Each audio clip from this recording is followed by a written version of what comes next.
Thank you all for coming in this morning, and I'd like to especially thank the Lieutenant Governor for joining us in signing the Community Compact. We've been working on this for a while. We looked at several different items for the town to move forward with, and the three we chose were green communities, regionalization, and economic development. So we're looking forward to moving forward with the project and working with the state. So with that, I turn it over to you. Okay, thank you.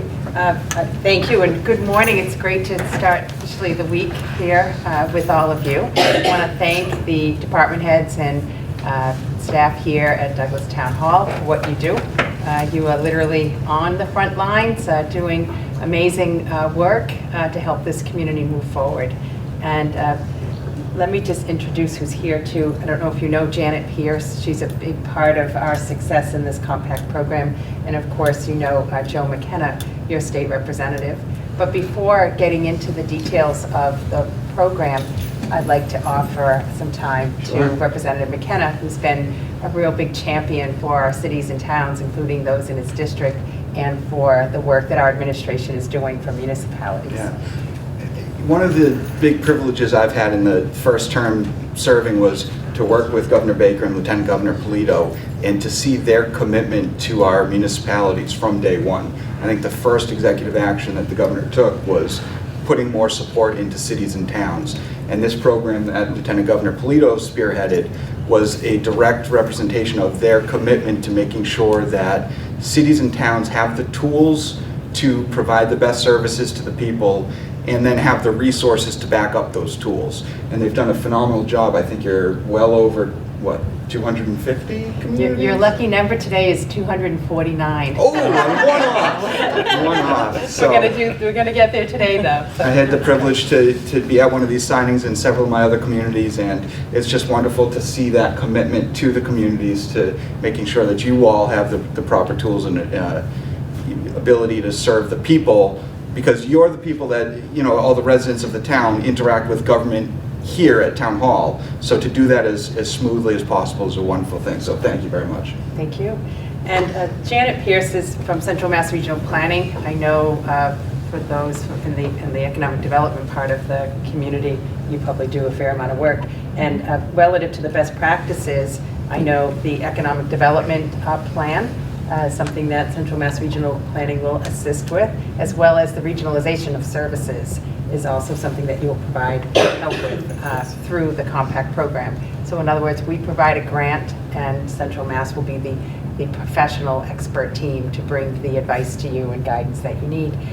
This is a great program because it reaches every community, and both the governor and I served as selectmen in our respective hometowns, one being Shrewsbury for me and Swampscott for Governor Baker. And when coming into office, we knew that we wanted to establish a program that would really strengthen the relationship between our cities and towns and state government, and that it not be one that is tense, but one that is supportive. And we learned from our work sitting at our respective meetings that these unfunded mandates don't work. That especially smaller communities like this, you're under 10,000 people, you have limited resources here at Town Hall. You know, you've got to really stretch the dollars to get to the essential services, you know, good schools, a safe community. I see your chief of police here. Make sure the roads and sidewalks are well maintained, all the things that add to the quality of life. So the program is designed to reach every community in all parts of our Commonwealth, rural, suburban, larger city or smaller city.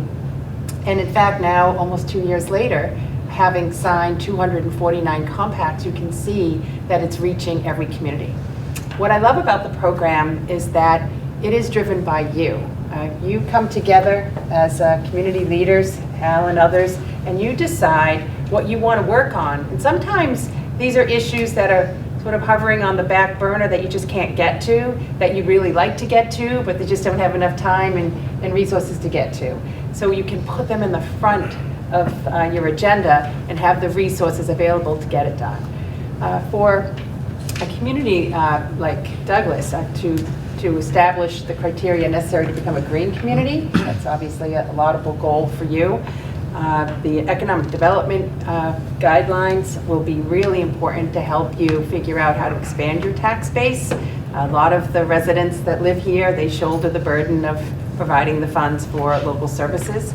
And then, of course, the regionalization. You've already regionalized your animal control services, your veteran services, your IT services. So you're well on your way to understanding that working with your neighbors here in this Blackstone Valley area will really help you achieve good quality and then use all of your resources together to deliver what the services that you need. So this is an absolute home run for you and for us. And as part of the compact, in terms of the best practices, these are really important. And there are communities across our Commonwealth that are adopting budgeting and financial plans, that are doing capital plans, housing plans, infrastructure audits. I mean, all these kinds of things are happening across our state through this program. And we believe in our administration that this is how we will strengthen Massachusetts. Not from up here, but at the grassroots, through every city and town across our state. So you're part of something that's really important to us and important to our Commonwealth's future. The other part of this is we at the state level need to keep up our end of the bargain. So that means when we're putting our budgets together that we continue to fund local aid at the same percentage growth of state revenues. Now, I wish state revenues would grow more than they are, but we will continue to share that same percentage growth with you, and you'll be seeing that in the budget that we release in just about a week. We'll continue to increase our commitment to our schools so that every community has their share of Chapter 70 aid to make sure that the quality of schools is important for the students, but more so for the future. Families decide where they want to live. The next generation decides where they want to live based upon, a large part, the quality of the schools and the education their kids will receive. And we'll continue to make sure that Chapter 90 funds are available to you. It shouldn't be a mystery about when or if.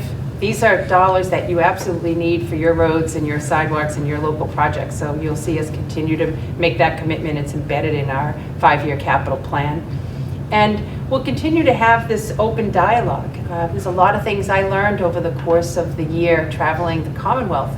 And from our conversations, we've been able to, for instance, start a small bridge program.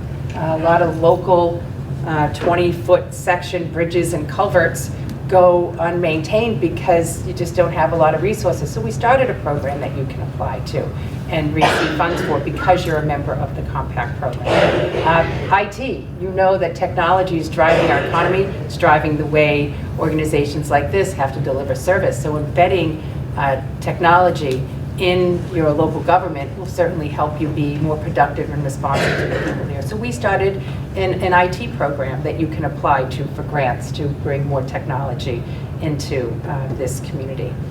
And finally, just a real big shout out to my colleagues in the legislature. When I started this project with the governor, I said we should really ask the cities and towns, what are some of the things that we can do better at the state level? So we put a survey question out to all of you, and we got over 1,300 responses.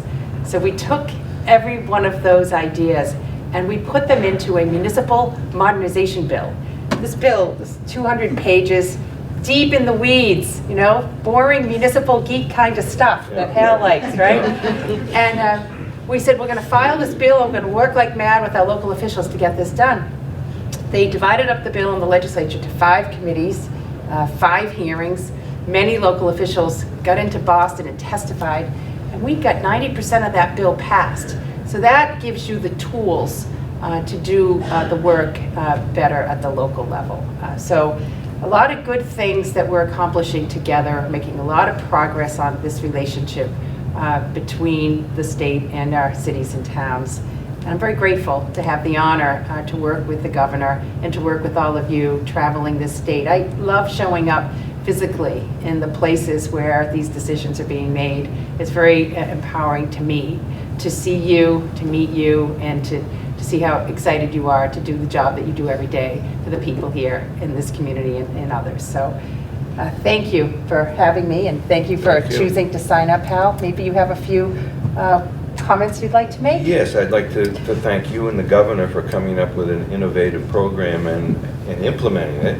And I commend you on knowledge of what's going on a little bit in Douglas, and you've got 248 or 49 other communities that you had to do that research on. And I think in addition, of course, to providing us with these identified needs, this now provides a mechanism so that what people are doing in Pittsfield, if it's of use to us, Right. we can Right, yes. tap into that Yes. instead of every community being isolated, perhaps working through Mass Municipal Association. But this is another tool, as I see it, to keep an eye on what's working well in other communities. And your office and Central Mass Regional Planning will help us learn what's the best practice that we should be doing over here as well.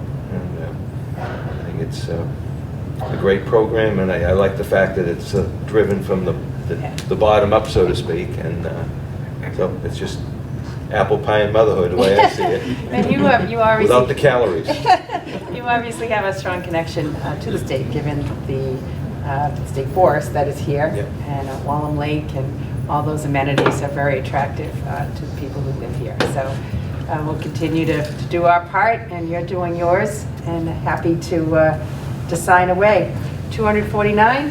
Okay. Your lucky number today. Would have been a good draft number years ago.